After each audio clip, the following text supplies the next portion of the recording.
Hello everyone, welcome to Engineer Adda guys. Myself Rajat Singh, and guys, I am going to tell you the 6 tips for every civil engineers. जितने भी civil engineering aspirants हैं उन सभी के लिए कुछ important tips जो वो फॉलो कर सकते हैं अपने डे टू डे लाइफ में या फिर अपनी प्रिपरेशन जर्नी में या फिर अपने कॉलेज टाइमिंग पे जिस समय वो सिविल इंजीनियरिंग कर रहे हैं। ये टिप्स कहीं न कहीं इम्पोर्टेंट आपकी लाइफ के लिए भी हैं और एक सिविल इंजीनियर के लिए बहुत ज़्यादा इम्पोर्टेंट है, जिसको वो अगर फॉलो करता है तो उसके लिए आगे की चीज़ें थोड़ी-सी ईज़ी हो जाती हैं। चाहे वो बात करें कॉम्पिटिटिव एग्ज़ामिनेशन की, चाहे वो बात करें उसकी स्टडी की, चाहे वो बात करें उसके करियर की। तो गाइस स्टार्ट करते हैं सबसे पहली टिप। ये है constantly work on improving your problem solving skill. हमेशा निरंतर आपको उन प्रॉब्लम सॉल्विंग स्किल्स पे वर्क करना है जो कहीं ना कहीं आपको दिक्कत करते हैं, हिंड्रेंस डालते हैं आपकी प्रिपरेशन में, आपके किसी भी कम्युनिकेशन में। जैसे कि for example problem solving skill का मतलब केवल ये नहीं है कि आपको न्यूमेरिकल सॉल्व करना आना चाहिए। प्रॉब्लम सॉल्विंग स्किल का मतलब ये है कि आपके सामने कोई सिचुएशन दी जा रही है और वो सिचुएशन बहुत ही वर्स्ट सिचुएशन है, तो उससे आप निकलने का सॉल्यूशन अपने सिविल इंजीनियरिंग के स्किल को यूज करके कैसे आप बना सकते हो। जैसे फॉर एग्जांपल, अगर आप सिविल इंजीनियरिंग कॉलेज में पढ़ रहे हो, बहुत सारे स्टूडेंट होंगे जो कॉलेज गोइंग होंगे, कॉलेज से पास आउट कर चुके होंगे, लेकिन आज की डेट में उनको एक सिंगल मैप या प्लान बनाने को बोल दिया जाता है तो वो नहीं बना पाते हैं। इसका मतलब उनके सिविल इंजीनियरिंग वहां पे वो वर्क नहीं कर रही है, प्रैक्टिकल नॉलेज उनको नहीं हो पा रही है। तो गाइज ये बहुत मैटर करता है। इनफैक्ट रेनफोर्समेंट डिटेलिंग, जैसे बात करें आप रेनफोर्समेंट डिटेलिंग की कंस्ट्रक्शन में, आपको कंस्ट्रक्शन करने को बोल दिया जाए, प्रॉपर प्लान नहीं बना पाओगे। बीम की पोजीशन कहाँ होनी चाहिए, बीम की डेप्थ कितनी होनी चाहिए, एक्चुअल स्ट्रक्चर पे लोड कितना आना चाहिए, लाइव लोड कितना कंसिडर करते हैं टेरेस के लिए, स्टेयर केस जब बनाते हैं तो वहां पे लोड कितना कंसिडर करते हैं। ये सब छोटी छोटी चीजें जो होती हैं हम लोग कॉलेज पास आउट कर लेते हैं, उसके बावजूद भी इन चीज़ों को नहीं जानते हैं। इन पे वर्क आपको करना है क्योंकि कहीं न कहीं यही सारी चीज़ें जाके आपको आगे हेल्प करने वाली हैं गाइज़। कहीं इंटरव्यू में जाओगे या फिर कहीं रियल लाइफ़ प्रॉब्लम को सॉल्व करोगे या फिर किसी भी ऑर्गनाइज़ेशन में वर्क करेंगे तो वहाँ पे ये सारी चीज़ें काम आएँगी। तो आपको इस पे वर्क करना है। धीरे-धीरे ही सही, लेकिन आज से ही करना स्टार्ट कीजिए, आपको ज़रूर ये फ़ायदा देंगे। आगे बात करते हैं focus on the details. Details पे फोकस करने का मतलब क्या है? देखिए, जब भी आप किसी भी चीज़ को पढ़ते हैं ना तो उसको केवल इसलिए मत पढ़ो कि मुझे कल एग्ज़ामिनेशन देना है या परसों एग्ज़ामिनेशन देना है, इसलिए मैं थोड़ा बहुत इसको पढ़ लेता हूँ। जैसे फॉर एग्ज़ाम्पल, आपको अगर चीज़ों को समझना है, एग्ज़ाम्पल के तौर पे बताता हूँ। जैसे मान लो आपको बीम डिज़ाइन करनी है, एक बीम डिज़ाइन करनी है, आरसीसी बीम डिज़ाइन करनी है। आपने यहाँ पे एक सिंपल सा फ़ॉर्मूला आप जानते हो कि अगर लिमिटिंग डेप्थ आपसे कोई पूछे तो एक्सियल लिमिटिंग का आपने फ़ॉर्मूला याद कर लिया कि अगर हम लोग यहाँ पे Fe 250 यूज़ कर रहे हैं अगर स्टील, तो हमने याद कर लिया कि 0.53 डी है। फॉर एग्जाम्पल, एक एग्जाम्पल के तौर पे बता रहा हूँ। लेकिन ये फॉर्मूला कहाँ से आया, लिमिटिंग डेप्थ क्यों इतनी ही होती है, इससे ज़्यादा क्यों नहीं होती है, इस चीज़ों पे अगर थोड़ा सा सोचोगे तो आपको ये कंसेप्ट पूरे जीवन तक आपके दिमाग में सेट हो जाएगा, फिट हो जाएगा। आपको कभी भी इन सब छोटे छोटे फॉर्मूले याद करने की और उसमें रटने की जरूरत नहीं पड़ेगी। आपको पूरा प्रोसेस पता होगा। फॉर्मूला तो नो डाउट याद होगा ही होगा, पूरा प्रोसेस भी पता होगा, जिससे कि आप कभी भी भटकोगे नहीं। तो हमेशा आपको डिटेल्स पे फोकस करना है, जहाँ पे भी आप जिस तह तक जा सकते हो। बहुत ईज़ी तरीका है, एग्ज़ाम्पल के तौर पे बता रहा हूँ। आपके घर में, आप घर में बैठे हो, तो आप घर में जो एलिमेंट्स आपको आस-पास में दिखाई दे रहे हैं, जो लिंटेल दिखाई दे रहा है, जो रूफ़ दिखाई दे रही है, उसमें छोटे-छोटे एलिमेंट्स होंगे, वो दिखाई दे रहे हैं, बोल्ट दिखाई दे रहा है कहीं, तो उसके बारे में सोचा करो। बीम्स में बार्स अगर कहीं छतों पे दिखाई दे रही है निकली हुई, तो उन बार का डायमीटर कभी जाके मेज़र किया है कभी? कि जाके आपने स्केल लेके उसको मेज़र करके देखूँ कि कितनी डायमीटर है। हम लोग पढ़ते हैं 12 एमएम से कम डायमीटर नहीं देनी चाहिए। क्या वो 12 एमएम तक है या 12 एमएम से ज़्यादा है? क्या कभी उसको चेक करने की कोशिश की है? तो ये सारी चीज़ें आपको हमेशा दिमाग में रखनी है और हमेशा इन सब चीज़ों के बारे में सोचते रहना है। अगर आपकी थिंकिंग इस डायरेक्शन में रहेगी, आपकी सोच, आपकी पॉजिटिविटी, आपका वर्क, सब कुछ इसी डायरेक्शन में रहेगा, तो डेफिनिटली अपने गोल को भी अचीव करोगे आप। अगला, तीसरा, लर्न फ्रॉम मिस्टेक्स। जैसे कि हमसे कोई गलती हो जाती है, फॉर एग्जांपल किसी एग्जामिनेशन के लिए हमने खूब प्रिपरेशन करी और उस एग्जामिनेशन में हमारे मार्क्स कम रह गए, 10 मार्क्स कम रह गए, सिलेक्शन रह गया, 20 मार्क्स कम रह गए, सिलेक्शन रह गया। तो क्या गलतियां हुई, कौन से वो ऐसे 10 मार्क्स थे जिसको मैं हासिल कर सकता था लेकिन एग्जामिनेशन में हमसे गलती हो गई। उस एग्जाम की प्रॉपर एनालिसिस चाहे वो मिस्टेक एग्जाम से रिलेटेड हो, सेमेस्टर एग्जाम से रिलेटेड हो, या फिर कोई सी भी मिस्टेक हो, उनकी एनालिसिस प्रॉपरली करना बहुत जरूरी है गाइज।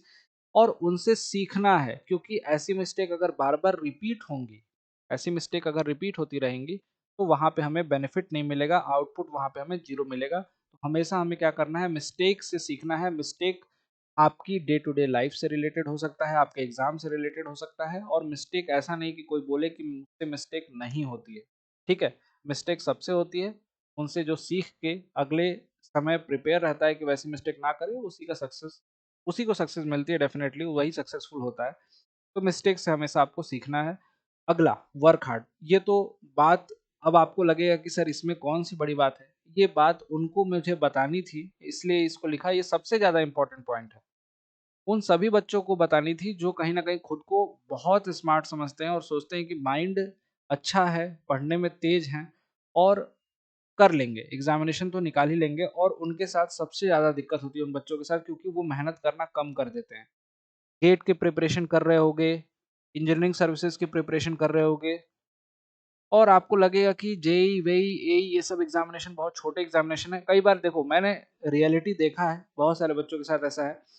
तो यहाँ पे वो क्या सोच लेते हैं ना, कि उनका माइंड इतना कैपेबल है कि वो 3-4 महीने पढ़ेंगे तो एग्जामिनेशन निकल ही जाएगा।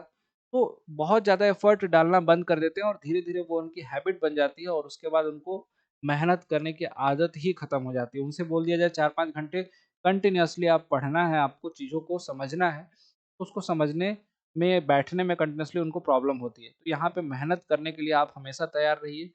जितने घंटे आप लिखेंगे, पढ़ेंगे, लिख के पढ़ेंगे, उतनी आपकी मेमोरी और ज़्यादा वास्ट होगी, सोचने की क्षमता और विकसित होगी। तो हमेशा कोशिश कीजिए। देखो, average student, below average student मेहनत करके सफल हो सकते हैं, लेकिन इंटेलिजेंट स्टूडेंट, या सुपर इंटेलिजेंट जिसको बोल सकते हैं, एक्स्ट्रा ऑर्डिनरी स्टूडेंट, मेहनत नहीं करेंगे तो उनको सफलता नहीं मिलने वाली है। स्पेशली बात कर रहा हूँ इंजीनियरिंग फील्ड में, इंजीनियरिंग बैकग्राउंड से अगर है तो। जैसे कि इंजीनियरिंग सर्विसेज का एग्जामिनेशन होता है, एई के एग्जामिनेशन होते हैं, जेई के एग्जामिनेशन होते हैं, इन एग्जामिनेशन में मेहनत, हार्डवर्क बहुत ज़्यादा चाहिए। ठीक है, आपको technical as well as non technical subject अच्छे से पढ़ने हैं, कवर करने हैं, राइट। अगले टिप पे आते हैं। अगली टिप्स है use of surveying instrument. Surveying instrument का यूज आपको बहुत अच्छे से सीखना है। कॉलेज गोइंग हो तो कॉलेज टाइम पे सीखो, बहुत अच्छा है, वेरी गुड है। अगर कॉलेज से पास आउट कर चुके हैं, फिर भी आप वीडियोस देख के, यूट्यूब पे तमाम वीडियो पड़ी हुई है। कंपास का यूज़, कंपास में आप डेफिनेटली आपने प्रिज्मेटिक कंपास, सर्वेयर कंपास सुना होगा, थोडेलाइट सुना होगा। डिफरेंसेस क्या हैं, कैसा दिखता है, एक्चुअल में कैसे वर्किंग करते हैं उससे, ये सारी की सारी वर्किंग, चेन या टेप से मेजरमेंट एक्चुअल में कैसे करते हैं, जब तक आप लोग कॉलेज टाइम में हो तो इस चीज़ को बहुत अच्छे से सीख सकते हो। अगर कॉलेज से निकल चुके हो, बाद में इस वीडियो को देख रहे हैं, तो डेफिनेटली आप कहीं ना कहीं वॉच करिए वीडियोस को, इस चीज़ को जरूर सीखिए। ये आपके एग्जाम पॉइंट ऑफ व्यू से तो इम्पोर्टेंट है ही, लेकिन एज अ सिविल इंजीनियर आपको ये सारी की सारी नॉलेज होनी चाहिए सर्वेइंग इंस्ट्रूमेंट के बारे में। चाहे थोड़ा हो, टोटल स्टेशन हो, कंपास हो, जितने भी इंस्ट्रूमेंट, चेन, टेप, सभी के बारे में आपको प्रॉपर नॉलेज होनी चाहिए। उसके बारे में पता होना चाहिए, प्रोसीजर पता होना चाहिए, किस तरीके से मेजरमेंट करते हैं। और नेक्स्ट, विजुअलाइज। सबसे पहला पॉइंट लिखा हुआ है विजुअलाइज। किसी भी चीज़ों को, मैप को या स्ट्रक्चर को हमें विजुअलाइज करना आना चाहिए। उसका क्रॉस सेक्शन, उसका 3D एलिवेशन, फ्रंट एलिवेशन, सारी चीज़ें दिमाग में हमें दिखनी चाहिए। अगर नहीं दिख रही हैं तो हमें अलग अलग फोटोज को, फिगर को देख के पहले दिमाग में उनको सेट करना है और विजुअलाइजेशन पावर बढ़ानी है। विजुअलाइज करने का सबसे बेस्ट तरीका होता है कि किसी भी बिल्डिंग को देख रहे हो, क्रॉस सेक्शन उसका विजुअलाइज करने की कोशिश करो। सोचो कि यहाँ से इसको काटा जाएगा तो कैसा दिखेगा, और उसको अपने मन से ड्रॉ करो। ब्लैंक पेज लेके उसको ड्रॉ करिए। सोचिए कि इसको यहाँ से कट कर दिया जाए तो ये कैसा दिखेगा, उसको ड्रॉ करिए ब्लैंक पेज पे। आपकी विजुअलाइजेशन उस तरीके से इंप्रूव हो जाएगी 100%। Study specific codes related to your civil engineering subject, जैसे कि आपका IS 456 है ना, IS 800 है, बहुत सारे IS कोड है। सभी IS कोड को अच्छे से आपको पढ़ना होता है। कोड से ही पढ़ो, बुक से कोड की चीज़ों को पढ़ोगे तो हमेशा आपको लगेगा कि आपने आधा अधूरा कोड पढ़ा है, या फिर आपको लगता रहेगा कोड हमने पढ़ा ही नहीं है। तो कोशिश ये करना है, हैबिट ऐसी बनानी है कि कोड को ही पढ़े हम डायरेक्टली। कोड को आपको मिल जाता है गूगल पे, PDF कॉपी मिल जाती है। उस कोड को ही पढ़ना स्टार्ट कीजिए। उस कोड को जब तक आप पढ़ना स्टार्ट करेंगे जैसे-जैसे, उस तरीके से आपको इम्प्रूवमेंट दिखाई देगी गाइज़, और वो आपके लिए बेनिफिशियल होगा, ठीक है? तो हमेशा मैं बोलता हूँ सबके पास एक कोड होनी चाहिए। एवरी सिविल इंजीनियर, जो भी सिविल इंजीनियरिंग एस्पिरेंट्स हैं, उनके पास एक कोड होना चाहिए। IS 456 जो आरसीसी के लिए यूज़ करते हैं वो, IS स्टील का कोड, और भी 2-3 कोड हैं। स्पेसिफिकेशन आपके मिक्सिंग के लिए, डिज़ाइन मिक्सिंग के लिए कोड यूज़ होता है।